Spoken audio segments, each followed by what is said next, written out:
Halo teman-teman, perkenalkan nama saya Novia Tita Syuta Manengkei. Saya Prodi Farmasi dari Universitas Trinita Manado. Dan hari ini saya akan menjelaskan tentang pengertian dan penggolongan obat. Kita masuk pada bagian yang pertama, yaitu pengertian obat. Pengertian obat di sini dibagi menjadi dua, yaitu pengertian secara umum dan pengertian secara khusus. Pengertian secara umum adalah suatu bahan atau campuran bahan yang dimaksudkan untuk digunakan dalam menentukan diagnosis, mencegah, mengurangi, menghilangkan, menyembuhkan penyakit atau gejala penyakit pada manusia atau hewan. Nah, pengertian khusus di sini dibagi menjadi 7, yaitu obat jadi, obat paten, obat baru, obat asli, obat tradisional, obat esensial, dan obat generik. Di sini saya hanya akan membahas 2, yaitu obat paten dan obat baru.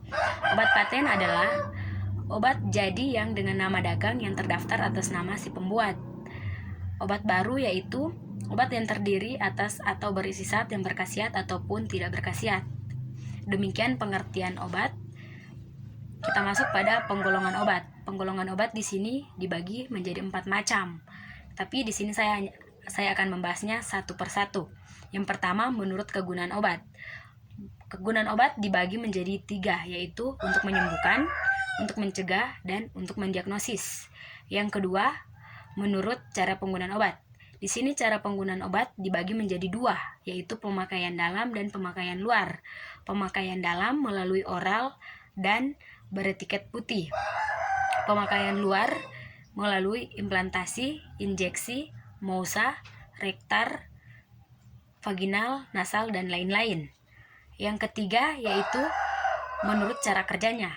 Menurut cara kerja juga di sini dibagi menjadi 2, yaitu secara lokal dan sistematik.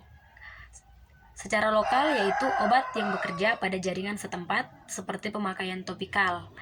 Sistematik yaitu obat yang didistribusikan ke seluruh tubuh melalui oral. Yang keempat, menurut undang-undang. Menurut undang-undang juga di sini dibagi menjadi 5. Yang pertama, narkotika, yaitu obat yang menimbulkan ketergantungan atau ketagihan jika digunakan tanpa batasan dan pengawasan dokter. Ini sering terjadi di era sekarang ini. Banyak orang yang memakai narkotika ini. Yang kedua yaitu psikotropika, yaitu obat berbahaya.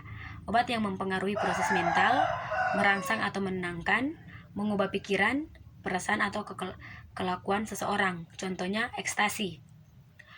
Selanjutnya, obat keras. Obat keras yaitu obat yang mempunyai takaran atau dosis maksimum atau yang kita kenal dengan DM.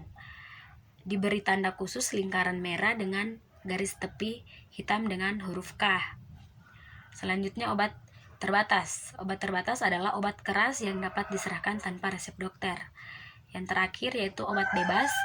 Obat yang dapat dibeli secara bebas dan tidak membahayakan bagi si pemakai. Yang kelima yaitu menurut sumber obat. Menurut sumber obat juga dibagi menjadi 5, yaitu tumbuhan, hewan, mineral, sintesis, mikroba. Yang keenam adalah menurut bentuk sediaan obat atau bentuk farmasi. Di sini dibagi menjadi 3, yaitu bentuk padat seperti tablet, pil, kapsul, dan lain-lain. Yang kedua, bentuk setengah padat, yaitu salep, krim, gel, dan lain-lain.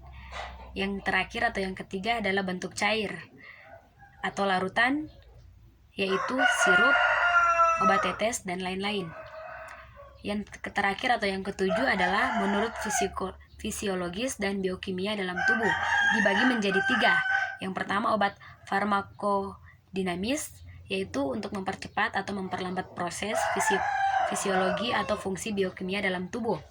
Yang kedua yaitu kemoterapi terapeutik, yaitu membunuh parasit dan kuman dalam tubuh. Yang ketiga atau yang terakhir yaitu obat diagnostik, yaitu obat pembantu untuk melakukan diagnosis. Demikian penjelasan saya mengenai materi pengertian dan pengolahan obat. Semoga bermanfaat untuk teman-teman. Terima kasih.